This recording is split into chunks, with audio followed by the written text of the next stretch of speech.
Hey YouTube, in this deck profile, I'm going to be doing a deck profile on my Aqua Force deck. So Aqua Force goes way back for me when I was new to Vanguard. If you actually look at this YouTube channel and you look at the old deck profiles I did for Vanguard, they were like trash. It was basically like me opening a box and building a clan deck with, you know, like a random trigger lineup of the 16 triggers and just like it was just awful. But it wasn't until around the time, like when I was getting the Aqua Force cards, when Maelstrom, the original Maelstrom, the OG Maelstrom, the on-hit one, 4th battle, that I actually started making proper decks that you would actually see at like locals and stuff like that. So this is an old school deck that it's interesting seeing how it's changed over the years. It's always been one of those that it's there and then it disappears and it's not relevant for like the longest time, and then it comes back randomly and then it's like good for a while and then it goes away again. So, you know, like Blue Wave Maelstrom has always been like that.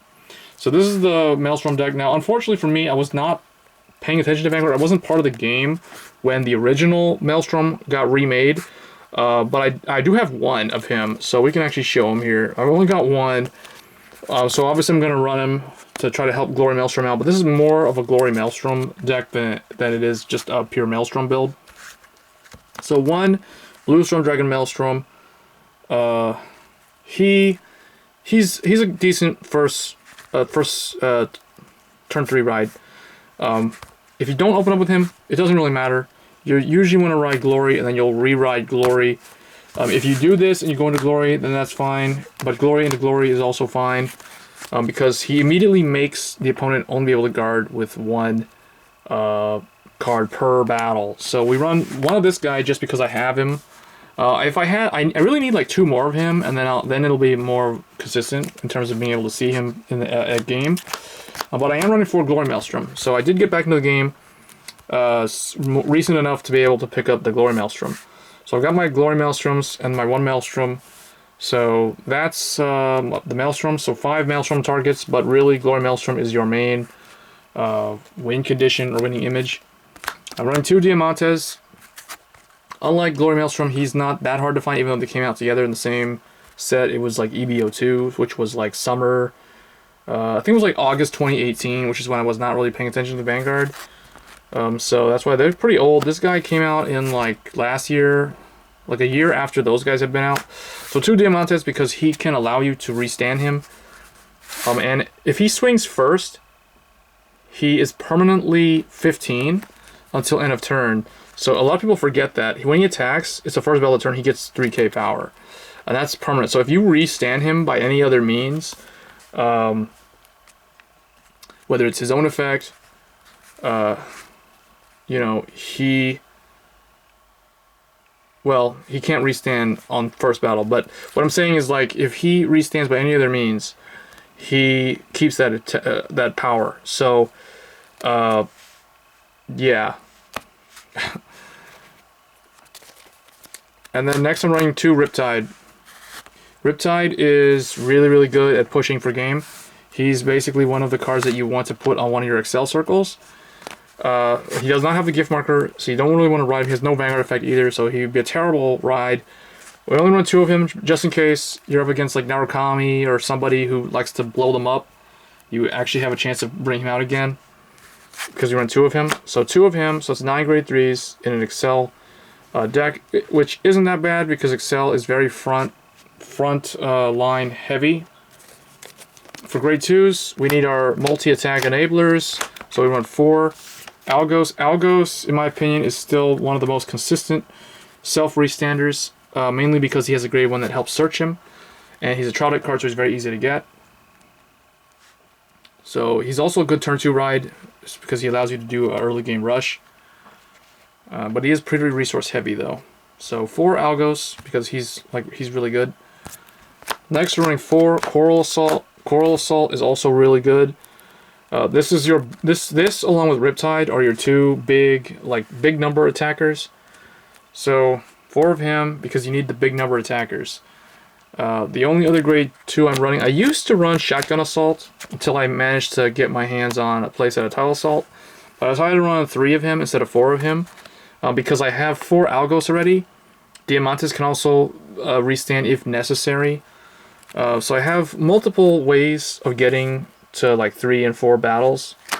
So Tile Assault's just another one. Tile Assault, he also Soul Blast is 1, and the deck is very Soul Blast heavy, surprisingly.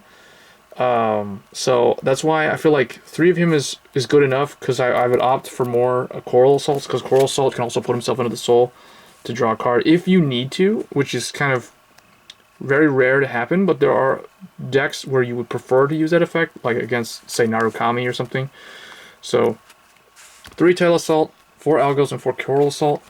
So for grade 1s, we are running 4 Storm Rider Nicolas. Nicolas is the guy who searches Algos. So it's Vanguard or Vanguard effect, so you can use it as a really good turn 1 ride to search Algos. So just really good card for the clan overall. That's why I'm running max copies of it. And even if you don't get the Algos, on the turn you place him, he still gets the 3k power, so he can still be an 11k booster, or potentially even an attacker if you want to need him. If you need him to swing into like a grade 2 10k or whatever, like you're up against Force or something. So not bad at all. Next, we're running 3 Will Assault. I would like to run 4 of this because it does have the when rode upon, counterblast 1, draw a card, or call a card from your hand. The hilarious thing about that is that usually what I will do with him is if that effect goes off, usually what you want to do is you want to call like a big grade 3 guy out, like either him or Diamantes, or maybe Coral Assault.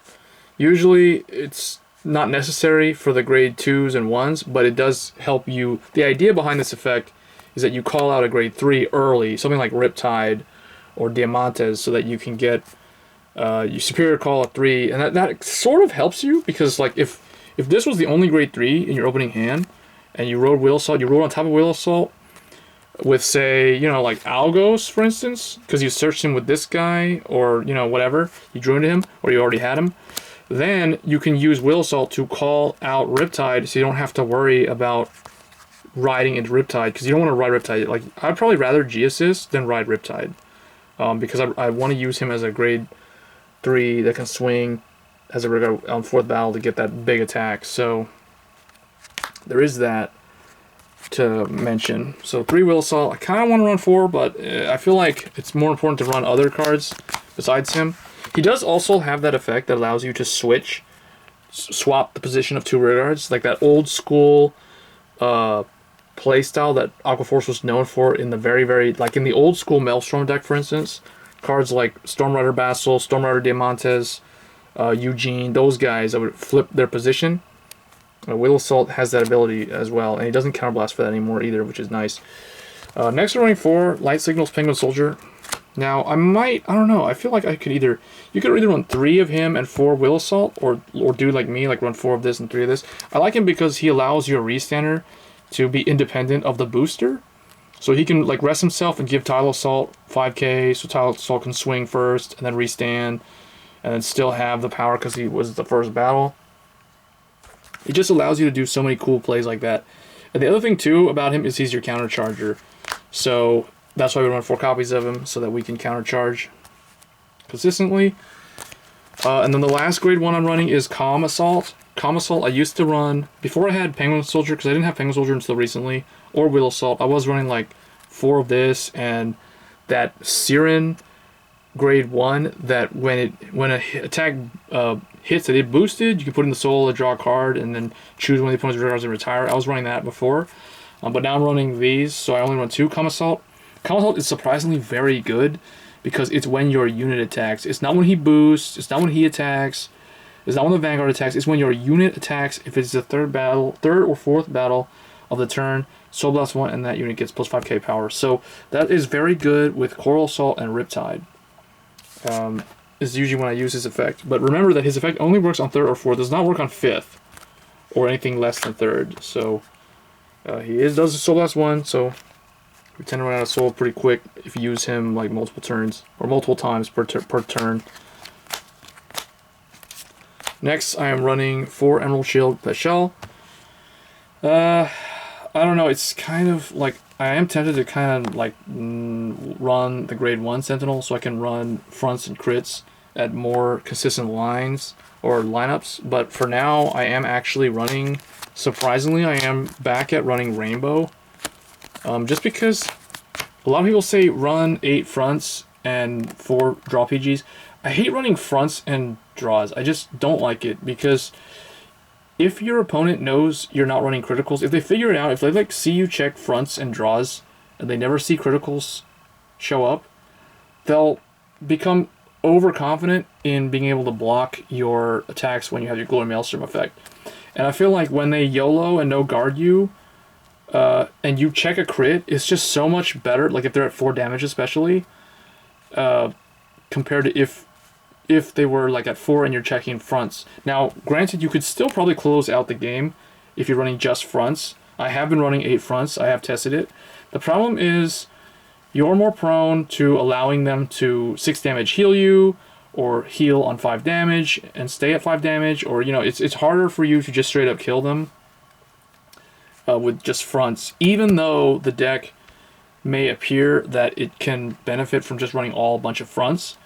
And that's the main reason why I feel like it would probably be better if you were running, if I was not running the draw sentinels, because if I was running the grade 1 sentinel, this wouldn't even be a topic of discussion. I would be running like crits and fronts combined and none of these draws. But because the draws are sentinels and because the grade 1 lineup is very diverse, I opted to run Rainbow. You can do whatever you want. The only other lineup I'd probably do would be maybe like 6 front, 2 critical, but I you know me, like I can't run a deck with less than 4 criticals. I gotta run crits. I may even go back up to 8 crit and 4 draw and not even run the fronts, because you do have big attackers like Riptide and Coral Assault. But again, if you run fronts, if you run Rainbow, then it keeps them guessing, and they may eventually just guess that you're running Rainbow. But then it doesn't really hurt the deck in any way. It just, you have the pressure from the critical. You get the advantage on damage if you check the critical early. Fronts kind of fizzle in the early game if you rush, because you're still not going to swing with the rear guard. It just depends on how your rear guards are set up. But other than that, I'm just running the Rainbow and then running the heals, and then Officer Cadet Eric. So that's the deck. That's my current Aqua Force deck, and it will probably stay like this until March, when Last Card Revan comes out. Unless I'm able to get more Maelstrom, and in that case I will probably swap out Diamantes. But let me know what you guys think of the deck, and I'll catch you guys in the next video. Thanks.